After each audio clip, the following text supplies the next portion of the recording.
Today, my name is Kinofer Andalar Cruz and I want to present to you about the legal basis of the National Service Training Program. What is the legal basis of the National Service Training Program, or NSTP?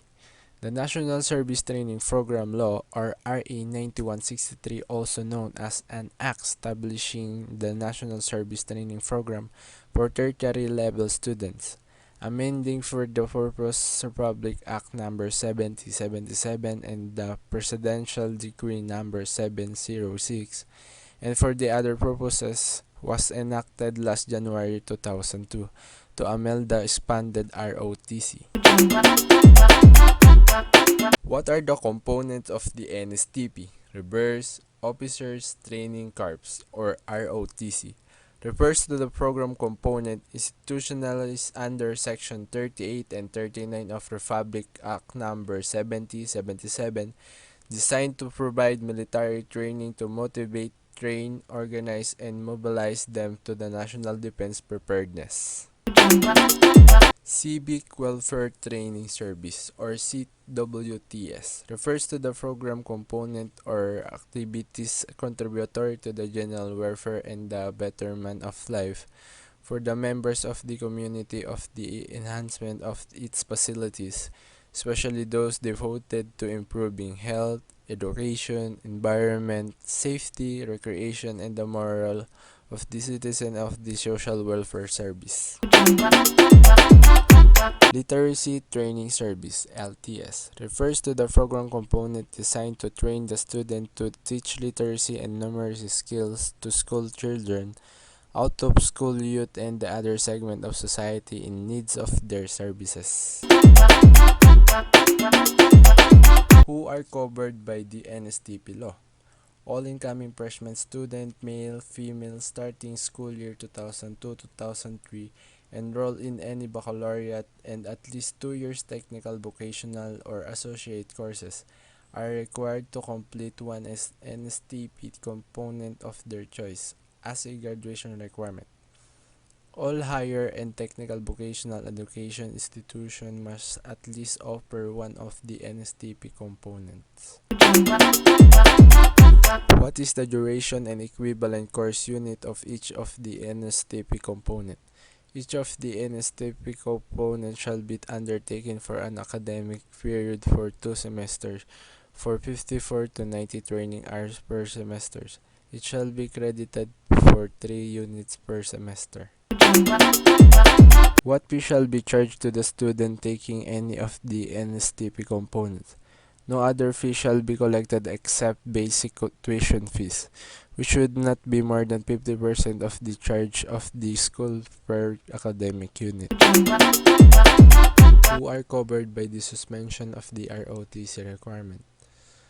The completion of ROTC training as a requisite for graduation is set aside for students who are complete all their academic requirements for their respective course as certified by the school on or before the effectivity of the NSTP Act of 2001, which is March 23, 2002. The concerned student may apply for graduation in their respective school.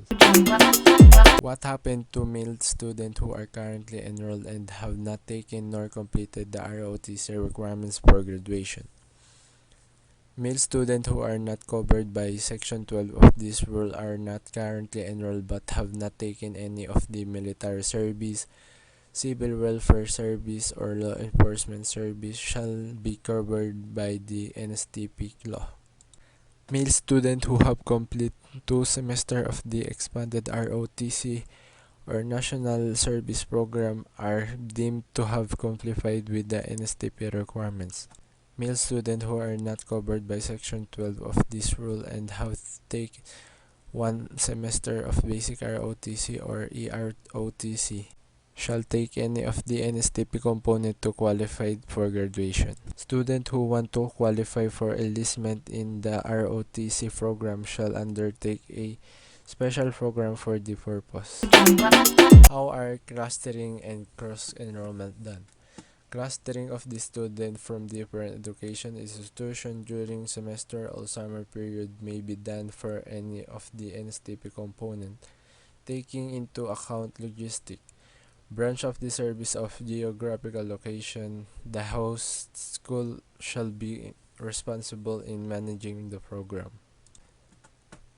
Schools that do not meet the required number of the student to maintain the option ROTC and any of NSTP component or do not offer the component chosen by the student shall allow their student to cross-enroll in other school irrespective of whether such school is under the SHED or TESDA. And in the case of the student taking the ROTC component irrespective of whether the two semesters shall be taken from different schools whose ROTC is managed by different branches of service of the Armed Forces of the Philippines. What is NSTP One Summer Program? NSTP One Summer Program is created under RA 9163 or the NSTP Act of 2001. Especially Section 6 is jointly devised, formulated and adopted by DND, SHED, and TESDA.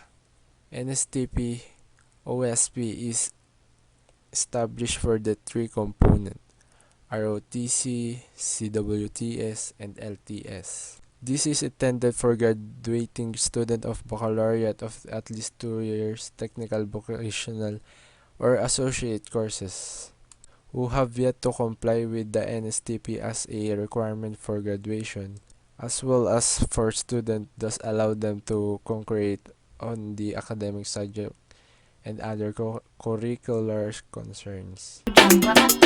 What is the National Service Reserve Corps? NSRC is created under Section 11 or RA 92163 or the NSTP Act of 2001. Composed the graduates of the non-ROTC component, the CWTS and LTS member of the Corps may be staffed by the state of the literacy and civil welfare activities through the joint effort of DND, SHED, and TESDA.